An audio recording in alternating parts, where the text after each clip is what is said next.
Ilyas akan membawakan kasus pertama.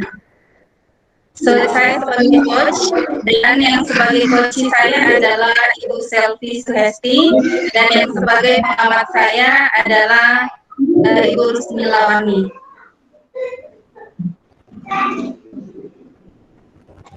Assalamualaikum Mbak Selvi. Waalaikumsalam. Bagaimana kabarnya? Alhamdulillah baik, Bu. Iya. Ada apa ini? Ada sesuatu di wajahnya Nak Selvi ini sepertinya tidak segar. Bagaimana belajarnya, Nak? Alhamdulillah lancar, Bu. Lancar, alhamdulillah. Iya dong, Ibu tahu Nak Selvi itu memang rajin dan disiplin ya. Itu sudah dikenal sama ibu-gurunya. Wah, terima kasih banyak, Bu, atas pujiannya. Iya, tidak baik. Baik, Nak. Ini kan Ibu perhatikan ini, Nak Selvi sering menyendiri. Akhir-akhir ini ada apa?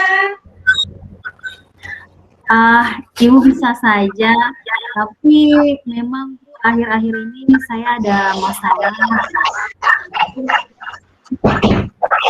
Ada masalah? Iya. Itu terlihat sekali dari ini. Saya lihat memang wajahnya Nak Selvi itu kurang bersemangat. Ya? Oke, Iya, boleh. Bu.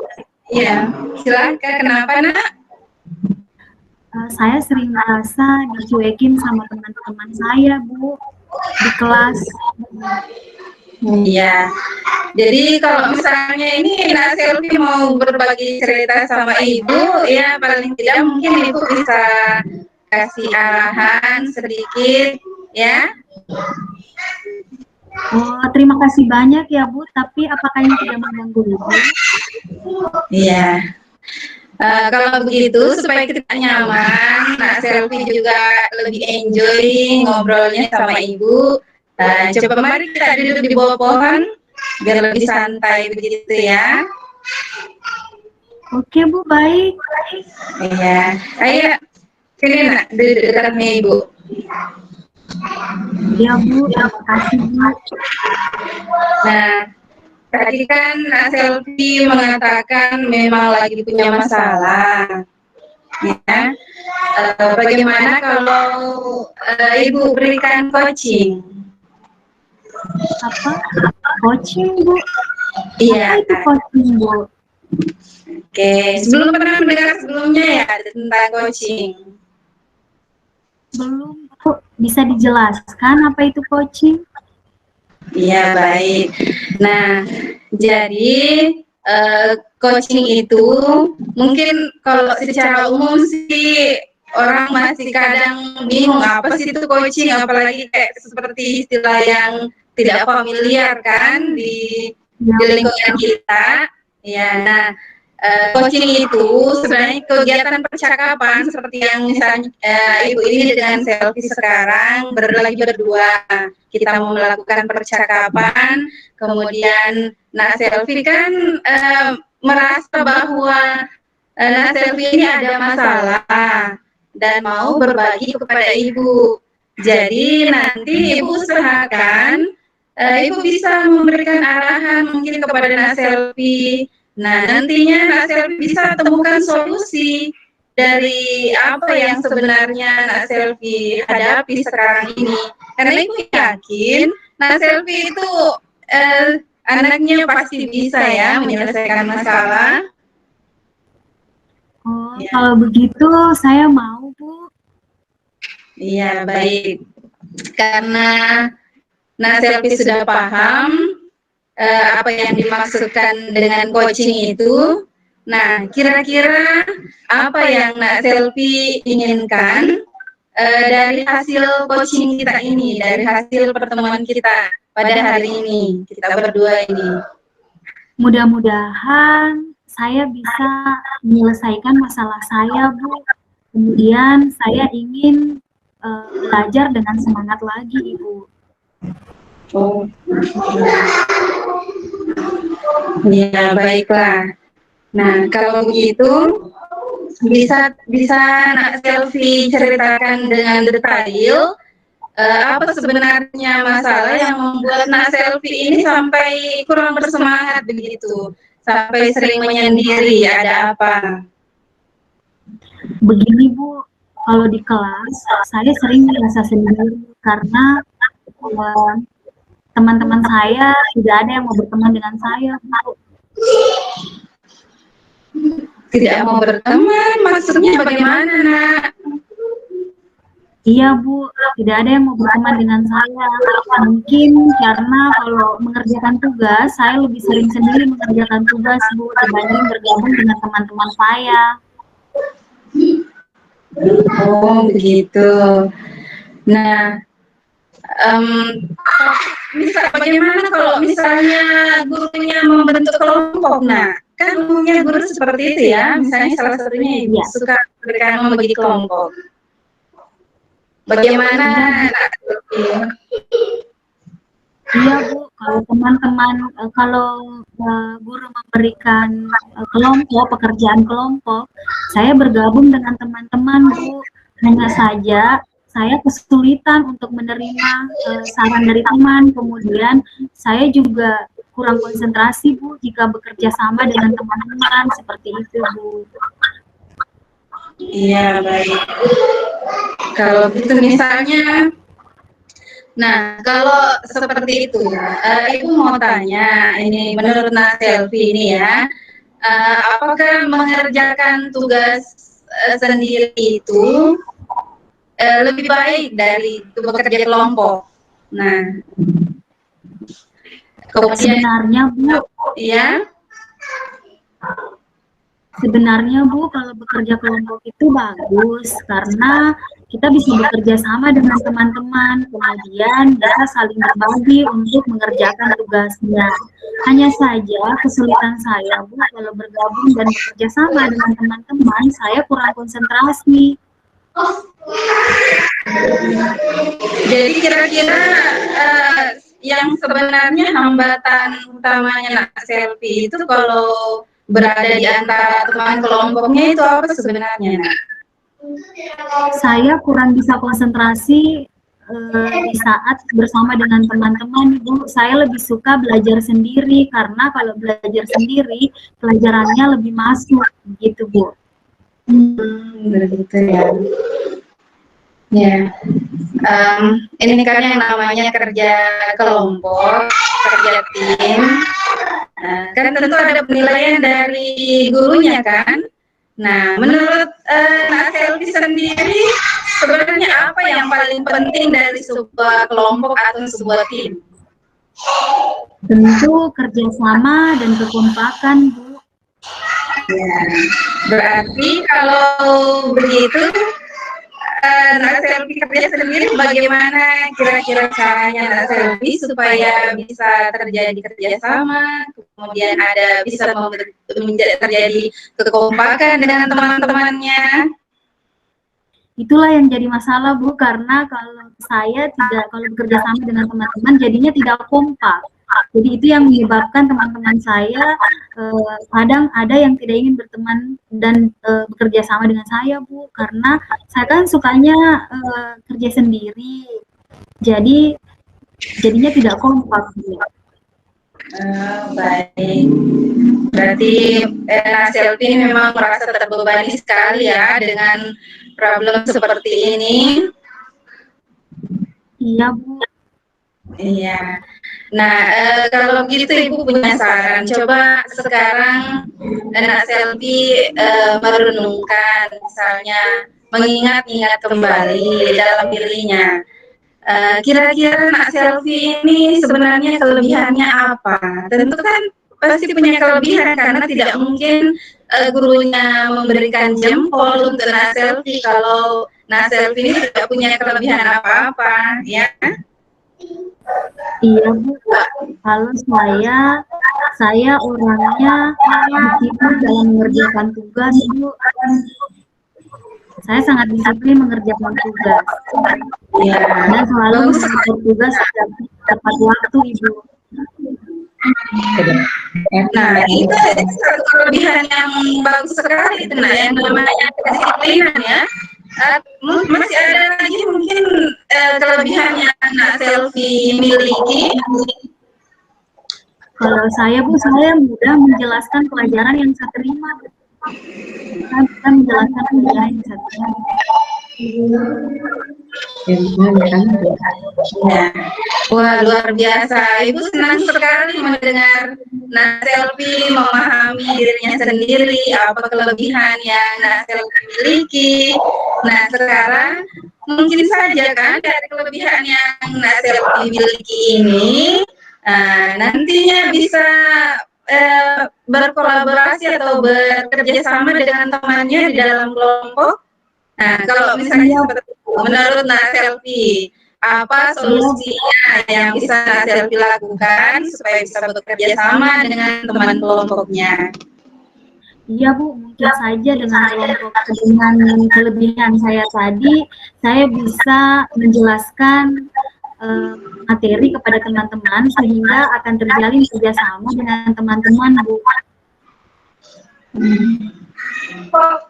Alhamdulillah, baik sekali Nak Selvi ya. Oke. Nah, kemudian ini kan yang namanya Nak Selvi ini punya kendala ya dalam di kelas seperti itu, ada masalahnya. Nah, sudah ada bayangan solusi yang Nak Selvi sudah bayangkan. Nah, kira-kira kalau diaplikasikan dalam bentuk rencana yang diterapkan, apa yang menjadi prioritas utama dari Nak Selvi untuk bisa bekerja sama dalam tim ini? Saya akan berusaha untuk menerima teman kelompok saya, Bu. Kemudian saya akan berusaha untuk mendengarkan pendapat kelompok saya. Seperti itu, Ibu. Seperti itu. Ya. Bagus sekali ya, sudah ada prioritasnya. Nah, kira-kira kalau misalnya ya kan, kalau kita mau melakukan sesuatu tentu harus ada strateginya supaya Nak Selvi nanti begitu bergabung dengan kelompoknya, apa yang pertama mau dilakukan, apa selanjutnya. Bisa Nak Selvi kira-kira jelaskan apa kira-kira strateginya ke depannya begitu? Oh iya Bu, jadi yang ingin saya lakukan pertama itu Bu, siapapun nanti yang jadi teman kelompok saya akan berusaha mendengarkan pendapat mereka Bu. Jadi saya akan mencoba mendengarkan pendapat mereka.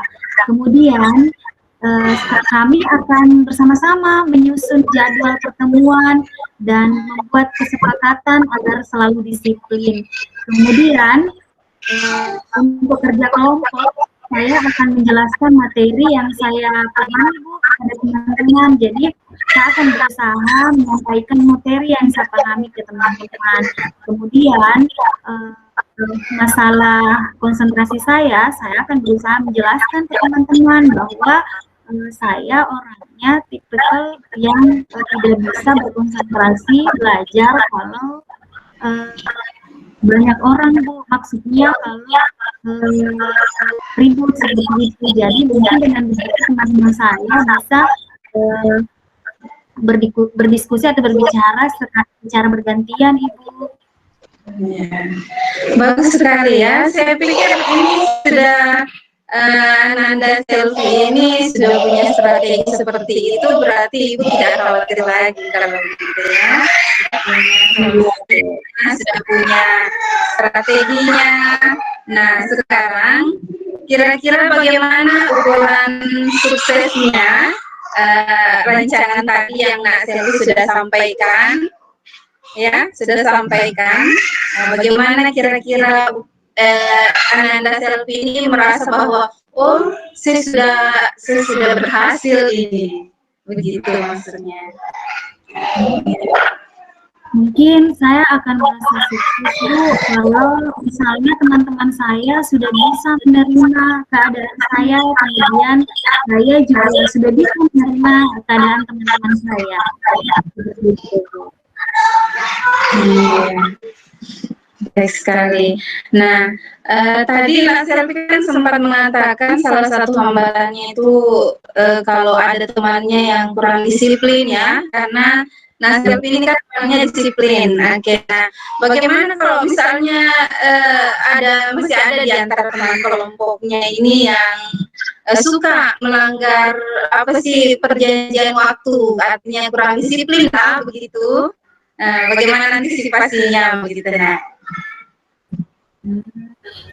Saya akan mencoba menjalin kesepakatan Bu dengan teman-teman saya. Jadi kalau misalnya kami ada kesepakatan, kami kan akan ada saling mengingatkan kalau misalnya ada yang lupa. Jadi kalau misalnya saya lupa, teman saya bisa mengingatkan. Kemudian kalau teman saya yang lupa, saya yang akan mengingatkan teman saya. Jadi antisipasinya seperti itu, Bu. Alhamdulillah, bagus sekali ya. Saya kira berarti bagaimana sekarang kalau begitu, bagaimana perasaannya Nak Selvi sekarang setelah kita beberapa saat berbincang-bincang? Bagaimana? Saya sangat bersyukur Bu. Saya akhirnya bisa paham pentingnya kerjasama, kemudian pentingnya mendengarkan orang lain, dan saya sangat senang karena sekarang pikiran saya terbuka untuk bisa berkolaborasi dengan teman saya, Ibu. Bagus sekali ya. Nah, ini untuk anak-anak Selvi, bisa anak Selvi ini membuat sebuah komitmen yang namanya kan kita sudah merencanakan solusi, kemudian kita sudah memikirkan ke depannya apa yang menjadi prioritas kita, kemudian kita sudah menyusun strategi. Nah, sekarang bisakah Nak Selvi membuat komitmen untuk mencapai tujuannya tadi? Bisa Bu, saya bisa membuat komitmen. Nah, bisa Selvi sampaikan kira-kira apa misalnya membuat bahwa komitmen saya ke depan seperti ini misalnya. Komitmen saya akan berusaha untuk mendengarkan pendapat teman saya, walaupun berbeda pendapat dengan saya, tapi saya akan mencoba menerima pendapat dari teman saya. Kemudian saya juga bekerja sama, saya akan berusaha untuk bekerja sama dengan teman saya jika diberikan amanah untuk membentuk kelompok atau tim. Saya akan berusaha untuk bekerja sama dengan mereka. Kemudian untuk masalah konsentrasi saya yang tidak bisa berkonsentrasi jika banyak teman yang berada di dekat saya akan berusaha meminta dan memberikan pengertian ke teman saya bahwa jika ingin mendengarkan pendapat saya, maka teman-teman boleh berdiam dulu sambil mendengarkan agar saya bisa memberikan atau menyampaikan materi yang memang saya bisa sampaikan, seperti itu. Baik sekali Nak ya. Ibu sangat mendukung Nak Selvi. Nah, tentu kalau mau melaksanakan apa yang Nak Selvi sudah rencanakan, awalnya kan pasti membutuhkan dukungan dari berbagai pihak ya, misalnya kira-kira siapa yang bisa membantu Nak Selvi untuk menjalankan rencana Nak Selvi tadi? Saya akan meminta bantuan teman saya, Bu. Kebetulan ada teman saya yang sangat dekat dengan saya, namanya Rizmi. Saya akan meminta bantuan dia untuk membantu saya agar saya bisa berkolaborasi dengan teman-teman. Rusmi itu orangnya jago, Bu. Dia public speaking-nya bagus. Jadi dia insya Allah bisa mengarahkan saya untuk bisa berkomunikasi dan berkolaborasi dengan teman-teman saya. Oh begitu ya, luar biasa sekali. Nah kalau si Rusni ini yang menyampaikan begitu ya, atau bagaimana dia di kelas, di kelompoknya bisa juga bekerja sama dengan teman yang lain? Iya Bu, Jadi Ya, saya akan meminta bantuan. Iya Ibu, Iya. jadi saya akan meminta bantuan kepada teman saya Rusni untuk mengarahkan dan membantu saya agar saya bisa berkolaborasi dengan teman-teman saya Bu. Karena memang Rusni ini jago dan berkolaborasi dengan teman-teman. Jadi insya Allah dia bisa membantu saya Bu. Alhamdulillah kalau begitu. Berarti Nak Selvi ini sudah mempunyai pegangan ya, sudah ada rencana yang akan diterapkan. Nah, kalau begitu supaya Ibu tahu bahwa Nak Selvi ini sudah melakukannya, menerapkan apa yang Nak Selvi tadi sudah rencanakan di kelas ya, mudah-mudahan berhasil. Nah, kapan kita bisa bertemu lagi Nak Selvi ini supaya kita bisa bincang-bincang kembali ya?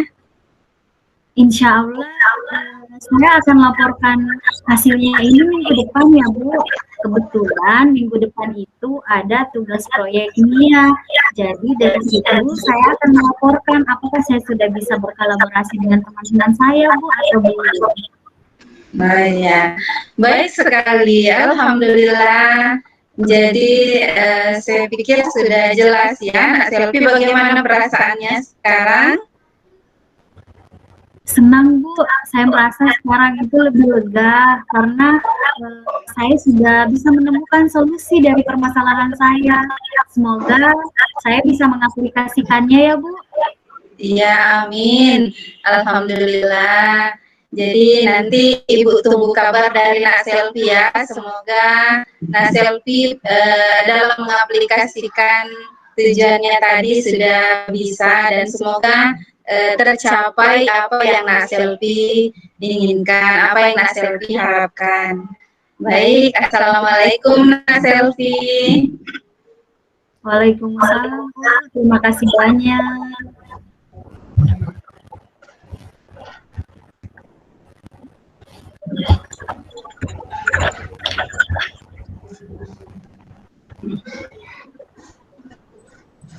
Oke, baik.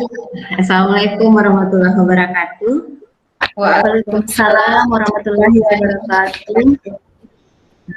Apa suara saya jelas? Jelas. Jelas. Baik. Saya selaku pengamat di kasus yang pertama, saya bersama dengan Pak Basri dan saya sendiri Bu Rusni Lawarni. Terima kasih atas kesempatan yang diberikan untuk mengutarakan apa yang saya amati dari coaching yang berlangsung tadi bersama Ibu Asmawati sebagai coach dan Selvi sebagai coachnya dan juga berperan sebagai murid dari Ibu Asmawati.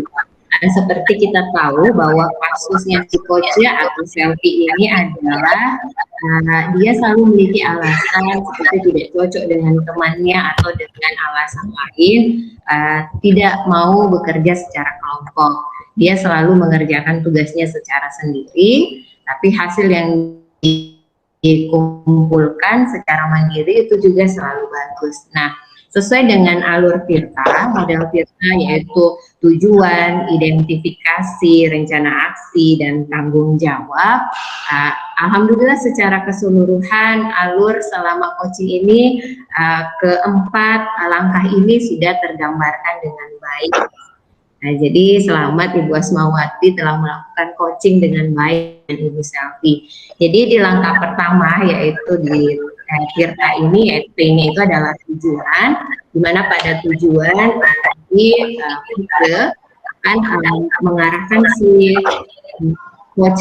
coach itu akan mengarahkan si coach ini untuk menyampaikan tujuan dari coaching. Jadi betul sekali yang dilakukan Ibu Asma selaku coach, dia mengarahkan siswanya ke si coach ini Selvi untuk menyampaikan tujuan dari coachingnya. Nah, dari di situ saya menangkap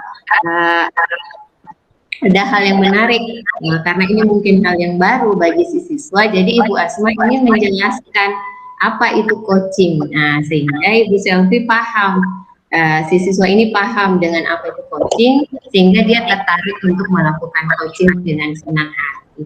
Nah, cara Ibu Asma untuk menggali apa tujuan yang ingin dialami oleh Ibu Selvi pada saat coaching. Bu Asma sebagai coach itu menanyakan terlebih dahulu apa sih masalah coach ini. Setelah Ibu Asma menanyakan apa masalah coach ini, akhirnya si coach mengutarakan apa masalahnya, sehingga dari masalah yang dia utarakan muncullah apa sih tujuannya dia ingin melakukan coaching, yaitu ingin menemukan jawaban dari permasalahannya selama ini. Dan yang paling menarik, dia tujuannya ingin memperbaiki cara belajarnya secara berkelompok ke depannya. Jadi ini tertangkap tujuannya dalam coaching. Kemudian di tahap selanjutnya itu ada identifikasi. Identifikasi itu memberikan pertanyaan dan umpan balik yang mengarah pada identifikasi potensi coach. Menarik sekali. Di tahap identifikasi, betul-betul Ibu Asma sebagai coach itu mencari tahu kelemahan dan kelebihan dari coachnya, dari si Selvi ini, si anak ini. Di awal Ibu Asma menanyakan apa masalahnya, yang tidak bisa bekerja secara tim. Akhirnya si coach mengutarakan, saya tidak bisa bekerja secara tim karena tadi kalau tidak salah alasannya karena dia suka belajar dengan tenang dan ingin fokus. Sedangkan kalau dengan tim biasanya main. Lalu dia gali lagi sebenarnya kelebihan apa. Di situ muncul betul sekali oleh coach bahwa si coach ini dia itu kelebihannya bisa mengutarakan apa yang dia pahami kepada orang lain. Jadi sini kelihatan sekali kelemahan dan kekurangan yang dimiliki oleh si. Jadi si coach tidak hanya terkait pada kelemahan yang dimiliki oleh coachnya. Jadi betul-betul mencari positif dan negatifnya dan apa yang bisa dikembangkan. Nah, akhirnya setelah dia mengidentifikasi, mendapatkan informasi lebih banyak, melangkahlah si coach ke rencana aksi. Berusaha, istilahnya kalau boleh itu dia menggiring si coachnya untuk menemukan sendiri langkah-langkah apa dari penyelesaian. Karena dia sudah tahu masalah saya apa dan kelebihan saya apa. Ya, dia tahu. Nah, di rencana aksi sudah bagus sekali. Bu Asma terus memberikan pertanyaan, apa yang Ibu ingin lakukan jika bertemu dengan teman yang modelnya ribut dan sebagainya. Si coach itu akhirnya muncul, saya tadi saya tangkap dia ingin menjelaskan ke temannya kalau dia gaya belajarnya seperti ini dan seterusnya. Jadi terbentuklah di situ langkah-langkah yang ingin dilakukan. Tadi ada saya kutip, bagaimana langkah Selvi jika bertemu dengan temannya yang tidak disiplin. Nah, itu bagus sekali pertanyaannya, sehingga terbukalah si Selvi, apa sih yang harus saya lakukan ketika saya bertemu dengan teman dengan model yang tidak sesuai yang saya inginkan. Dan si coachnya berhasil dengan umpan yang diberikan oleh coachnya, dia berhasil menemukan, saya nanti mau menyampaikan apa yang saya inginkan dengan cara yang baik, dengan cara yang sopan, dengan tidak memaksa kehendak saya. Nah, itu luar biasa sekali, sampai ditemukan juga sampai ke situ. Nah, setelah coach ini berhasil menemukan langkah apa yang ingin si coach ini lakukan, si Selvi ini sudah punya rencana ke depannya. Nah, dipermantap lagi di tanggung jawab. Jadi si coach ini berusaha menggali lagi, kalau kamu sudah punya rencana apa dong berikutnya. Jadi dia diberikan kesempatan untuk memberikan komitmen kepada si Selvi. Akhirnya si Selvi berkomitmen. Tadi yang saya dengarkan juga, si Selvi, si coachnya ini mau berusaha untuk mendengarkan pendapat temannya. Akhirnya si Selvi ini dengan adanya coach ini, dia menyadari bahwa dia juga harus mendengarkan orang lain, tidak boleh egois, hanya ingin sesuai dengan dirinya saja. Jadi luar biasa sekali. Nah, setelah itu ditanya lagi, digali lagi rencananya apa ini. Nah, si Selvi mau. Nah, di akhir coach ini tidak akan melepas si coachnya begitu saja. Bukan berarti setelah coach ini selesai, tapi merencanakan rencana selanjutnya. Jadi si Ibu Asma tadi, apa ini tolak ukur saya sehingga saya bisa katakan kamu berhasil dengan coaching ini. Mereka berdua akhirnya menentukan jadwal bersama. Ini keren sekali. Kenapa perlu untuk merencanakan tujuan bersama supaya ada tolak ukur berhasil tidak coachingnya. Jadi nanti akan ada refleksi berikutnya setelah coaching ini. Apakah coaching ini betul-betul mendapatkan manfaat untuk si selfie? Apakah betul si selfie ini tiba pada tujuannya atau tidak? Itulah gunanya pertemuan selanjutnya. Jadi keren sekali praktik coaching dari Ibu Asma dan Ibu Selfie, sehingga kasus si selfie anak tadi ini yang tidak mau bekerja sama akhirnya terbuka pikirannya untuk mau bekerja sama. Terima kasih. Assalamualaikum warahmatullahi wabarakatuh.